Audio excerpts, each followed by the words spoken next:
Okey, Assalamualaikum. Di channel ni lah, Kebun Orang Muda. Okey, hari ni saya akan share kepada semua sekali mengapa saya bertanam secara organik dan kenapa saya record video dan saya post ke YouTube. Ini sebab dia. Okey.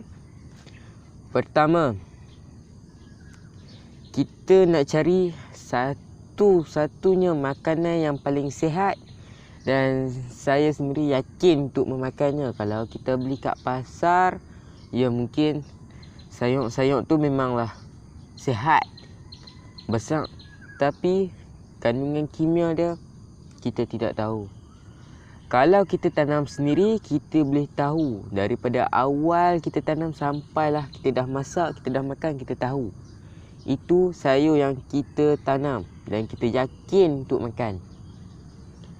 Okey, sebab kenapa saya post video dalam YouTube? Sebabnya satu, saya nak ajak semua subscriber saya nak ajak semua yang tengok video saya untuk kita bertanam secara organik. Walaupun hanya sepokok dua, kita harus tanam secara organik untuk bumi dan untuk kehidupan kita kelak. Okey, dan sebenarnya tanaman organik ni tak begitu teruk macam semua orang cakap lah.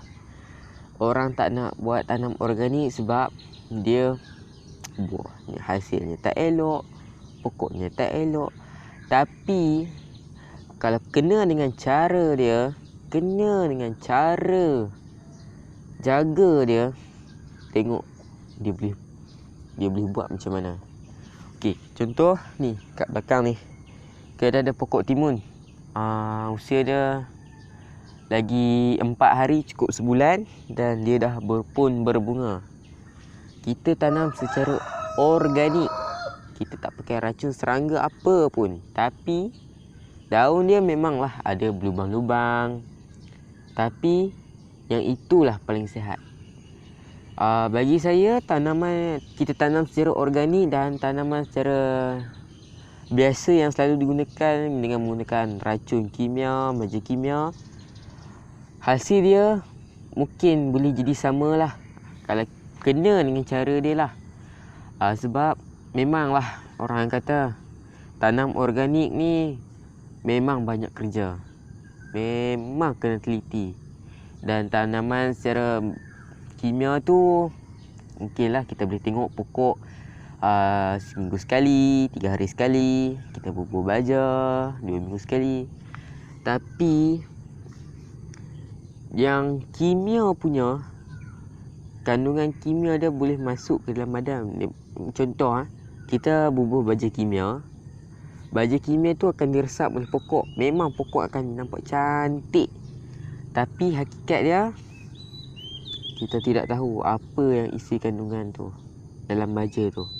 So kalau kita buat sendiri baja tu menggunakan cara organik, insya-Allah kita akan dapat makanan yang sihat lah. Kita menanam gunakan secara organik semua daripada dapur kita juga. Kita nak buat baja, kita nak buat racun serangga, semua daripada dapur. Iaitulah bahan-bahan yang kita dah buang. Contoh, air cucian beras, kulit bawang, sisa nasi, apa lagi, air kolam ikan, boleh juga Ajinomoto.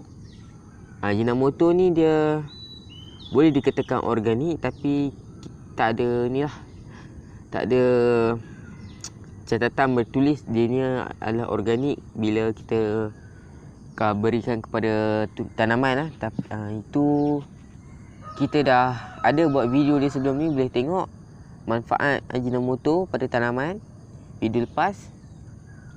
Dan macam-macam lagi, kulit bawang, kulit buah, semua kita boleh buat tanam secara organik. Okey, ni bukti dia. tanaman secara organik pun boleh menghasilkan buah dan ataupun hasil yang sama dengan tanaman secara biasalah, secara kimia. Okey. Tengok ni.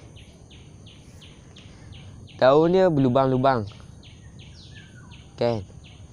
Tapi kalau ukur hampir besar lagi pada tapak tangan saya. Ini baru saja daun. Tu. Dianya hampir besar lagi pada tapak tangan saya ni. Okey, ini nampak ni. Kena makan ulat. Okey, ni. Sihat je pokok-pokok ni. Walaupun kita tanam secara organik, kita kalau kena dengan cara dia, dia boleh pergi. Hasil dia sama macam tanaman secara baju kimia lah, secara kimia. Okey, ni tanaman timun. Lagi 4 hari mungkin, cukup sebulan lah. Nampak tu. Dia dah berbunga. Kita dah letak kompos. Hari tu InsyaAllah kita akan buat video macam mana kita nak gunakan kompos ni pada tanaman. Dan kita juga akan membuat sendiri kompos tersebut.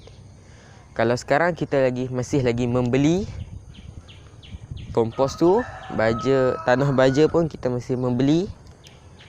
Okey, ni pokok kacang panjang. Sihat dia, gemuk je. Tanam secara organik tidak semestinya hasilnya akan buruk semacam mana orang cakap. Okey, nampak tak? Ini pokok jagung kita dalam usia 4 ke 5 hari.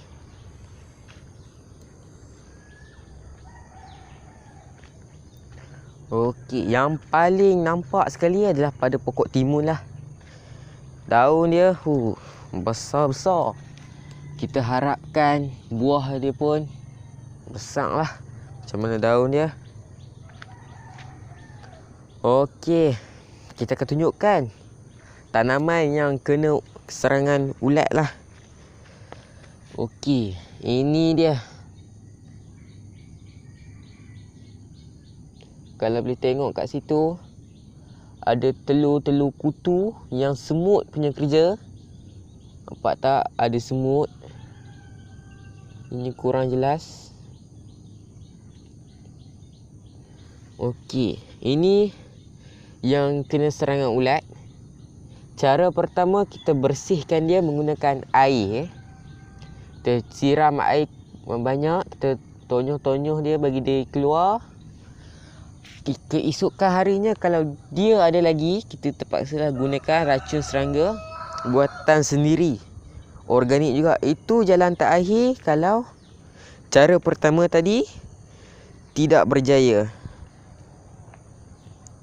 Okey, ini dalam daripada tiang sana sampai ke sini boleh dikatakan semuanya kena ulat. Kena itulah kutu daun tadi. Tapi insyaAllah kita akan rawat pokok ni sehinggalah dia sihat semula.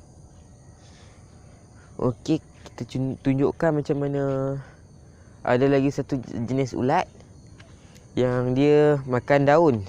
Makan daun juga sama macam ulat tadi, tapi dia lain sikit. Ini pada tanaman timun lah. Okey, daunnya hampir tak ada. Tak tahulah, hari tu saya nampak macam ada ulat bulu yang makan. Tapi kita tidak tahu dengan pasti apa benda. Okey, saya mohon kepada semua yang tengok video ni, kita tanam secara organik untuk bumi kita, untuk kehidupan kita, untuk kesihatan kita, untuk masa yang akan datang. Jangan lupa, setiap hari menanam, setiap harilah kita akan dapat hasil tanaman kita. Okey, itu saja daripada saya, Muhammad Adam. Assalamualaikum warahmatullahi wabarakatuh. Jangan lupa salam organik.